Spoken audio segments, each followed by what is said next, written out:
not important. Jadi selama kau percaya kepada Tuhan dan jiwamu selamat, jiwamu akan masuk surga, yang lain tidak penting. Now, this is not a Christian view of salvation. Tetapi ini bukan pandangan kekristenan tentang keselamatan. Unfortunately, this has arose in the Western theological tradition which we learn. Tetapi sayangnya ini muncul di dalam tradisi teologi barat yang kita pelajari. The Westerners have been influenced by Greek philosophy. Sedangkan orang-orang barat telah dipengaruhi oleh filsafat Yunani. Now, for those of you who know a little bit about Greek philosophy, Dan saudara yang mungkin mengetahui sedikit mengenai filsafat Yunani, you know that a very famous Greek philosopher by the name of Plato, ya saudara tahu tentu saja filsuf Yunani yang sangat terkenal, Plato. he teaches that the soul is eternal. Dia mengajarkan bahwa jiwa itu kekal. That's the only important part of you and me. Dan itulah satu-satunya bagian yang penting yang ada di dalam diri saudara dan saya. The body is not important. Tubuh itu tidak penting. The body is like our clothes. Ya, tubuh itu seperti pakaian kita. You wear it when you are in this world. When you leave this world, you throw away the body. Ya, engkau memakainya ketika kau ada di bumi ini, tetapi begitu engkau meninggalkan bumi atau dunia ini, engkau melepaskan tubuhmu. Just like you throw away dirty clothes. Ya, sama seperti engkau melepaskan baju yang kotor. Now, that's a Greek understanding of the human person. Itu adalah pengertian Yunani tentang manusia.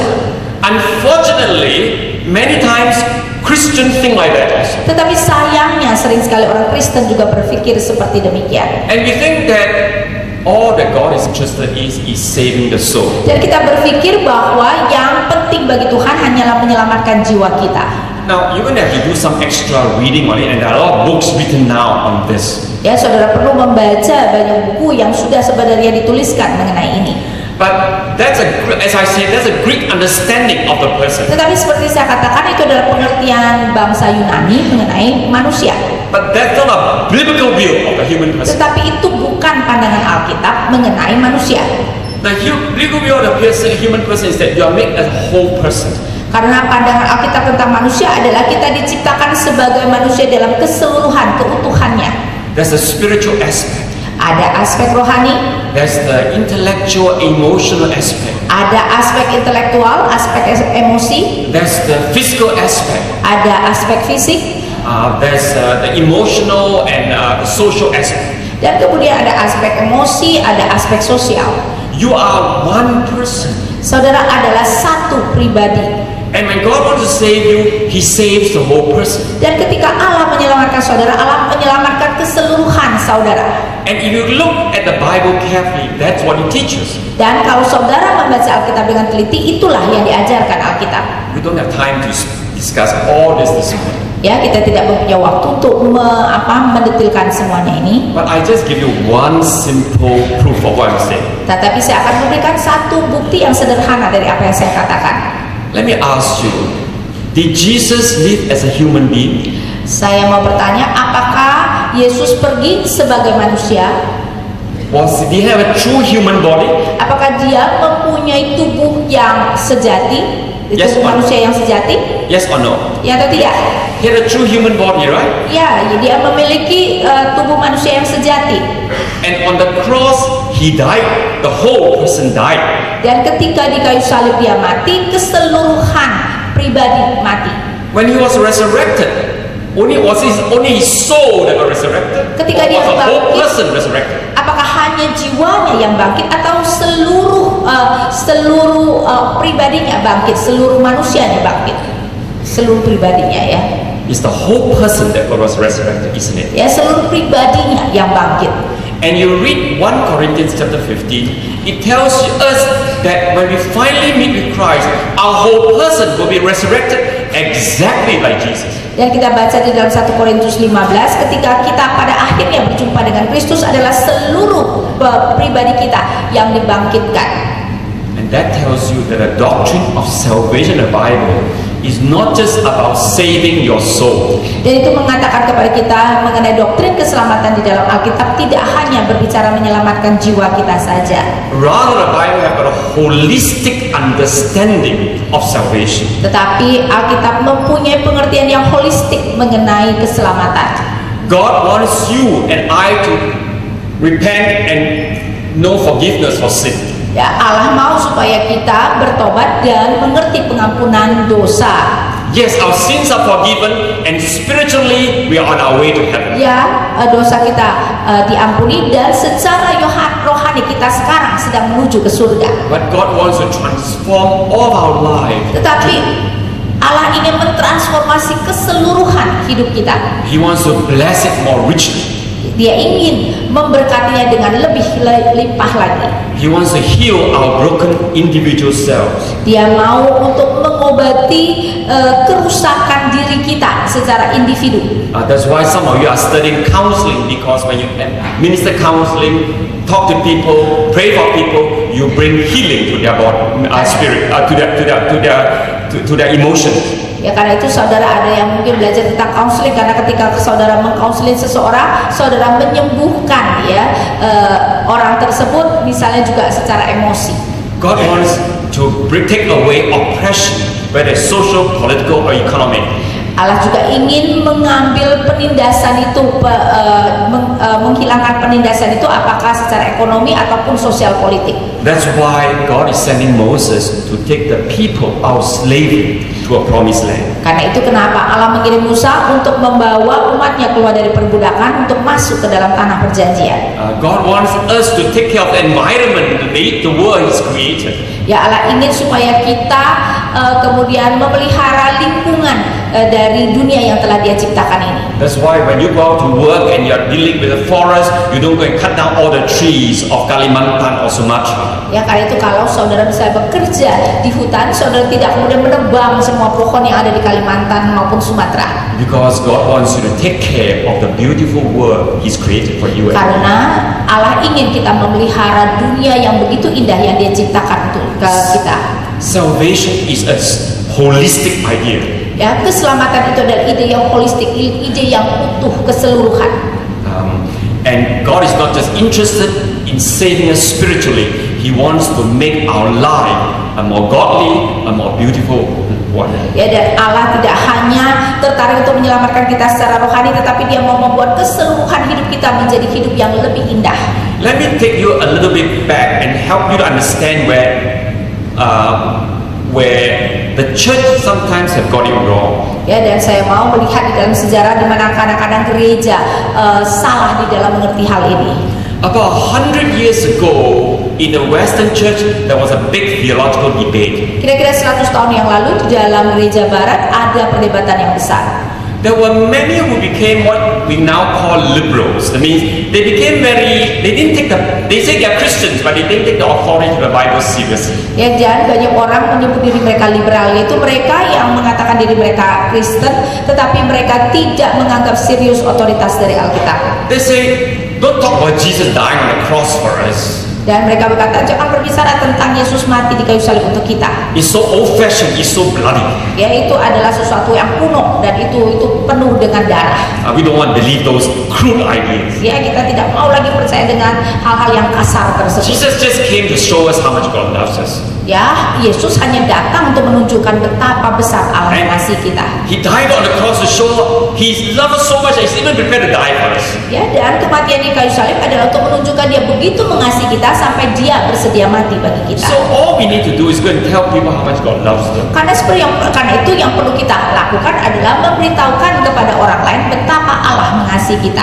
Don't talk about preaching the gospel. Just go and love people and take care of people. Ya, jangan mengabarkan Injil, yang penting katakan Allah mengasihi dan kita mengasihi. So in theology they say these are people who believe in a social gospel, only loving people, only preach the gospel. Ya, karena itu kenapa di dalam teologi kita berkata ini adalah orang-orang yang hanya percaya dengan Injil sosial, yaitu hanya mengasihi orang dan melakukan banyak hal-hal sosial. Now, so these group of people was teaching this in the church. Jadi sekelompok orang ini mengajar hal itu di dalam gereja. But there were those who take the Bible seriously. Tetapi ada kelompok lain yang melihat Alkitab dengan sangat serius. And they say, no, we have to preach the gospel. Dan berkata, tidak, kita harus mengabarkan Injil. We have to call people to repent. Kita harus membawa orang untuk bertobat. Because however good we are never good enough. Only Jesus Christ can save us. Karena berapapun baiknya seseorang tidak cukup baik untuk menyelamatkan dirinya, hanya Yesus yang dapat menyelamatkan. And Jesus Christ died on the cross to save us from sin. Dan Yesus Kristus mati di kayu salib untuk menyelamatkan kita dari dosa. So they call themselves the conservatives or the evangelicals. Ya, jadi mereka menyebut diri mereka yang konservatif atau Injili. And so they say, if they say they only preach, do good works, but they don't preach the gospel, we will just concentrate on preaching the gospel. Sehingga kaum Injil itu berkata, kalau yang liberal itu mengatakan yang penting adalah perbuatan baik sosial, maka sekarang kita akan berkonsentrasi hanya mengenai pengabaran Injil.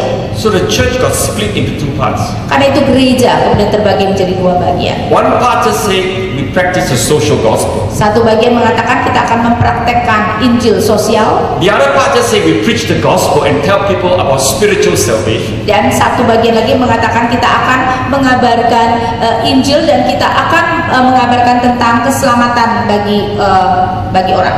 Now that's why in our churches sometimes people still think in different ways. Karena itu kenapa di dalam gereja kita kadang-kadang orang masih berpikir dengan cara-cara yang berbeda. So my plea to you is go back to the Bible. Karena itu permohonan saya adalah saudara kembali kepada Alkitab. Study carefully.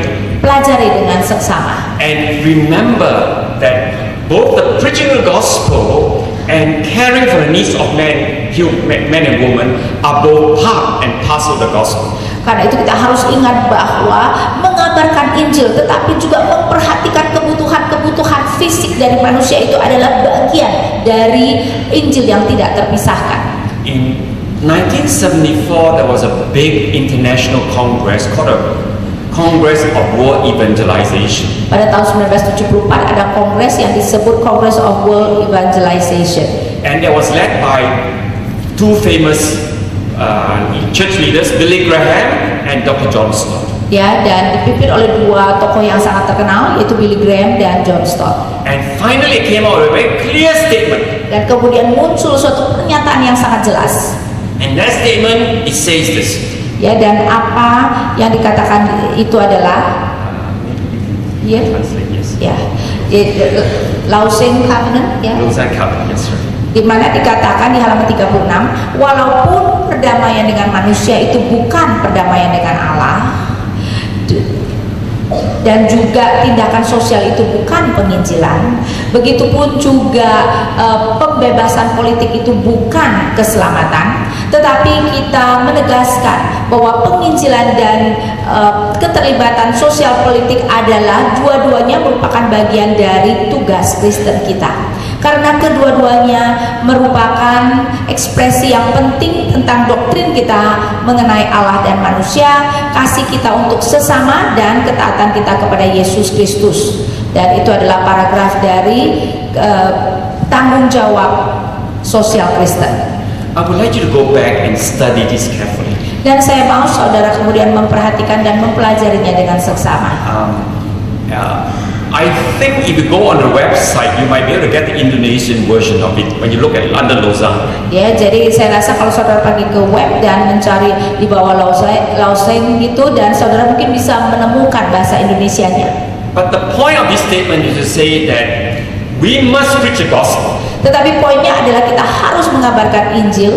Because that's what salvation is about. Karena itulah soal keselamatan. But we must also care for people in need. Tetapi kita juga harus memperhatikan kebutuhan orang. We must deal with oppression and injustice of all kinds. Kita juga harus menangani mengenai penindasan dan ketidakadilan dalam bentuk apapun.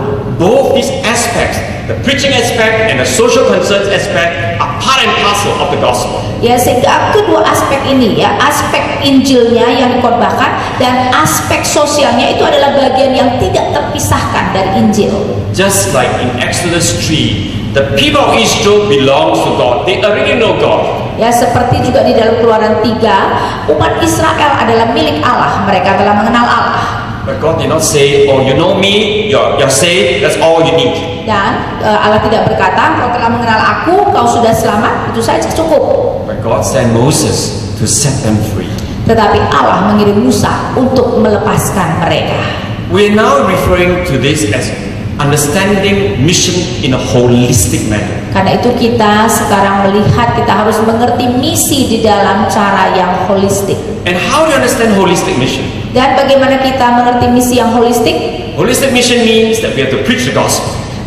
Misi yang holistik, yang utuh, yang menyeluruh, berarti kita harus mengabarkan Injil. Because without Jesus, we have no hope eternally. Karena tanpa Yesus tidak ada harapan dalam kekekalan. And all of us can only be set free by Jesus. Dan setiap kita hanya bisa dilepaskan, dibebaskan oleh Yesus. And be saved through His death for us on the cross.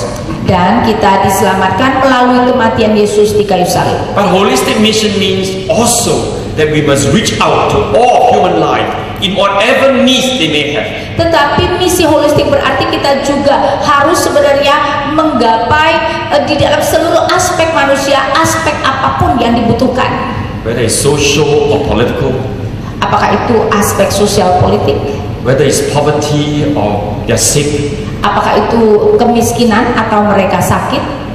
I just want you to look at Jesus' ministry. Dan saya mau supaya kita melihat misi atau pelayanan Yesus. If you read the Gospels, kalau kita membaca Injil, Jesus doesn't always begin by preaching the gospel and says you must repent. He does not do that. Yesus tidak selalu memulai dengan mengabarkan Injil dan berkata kamu harus bertobat. Dia tidak melakukan demikian.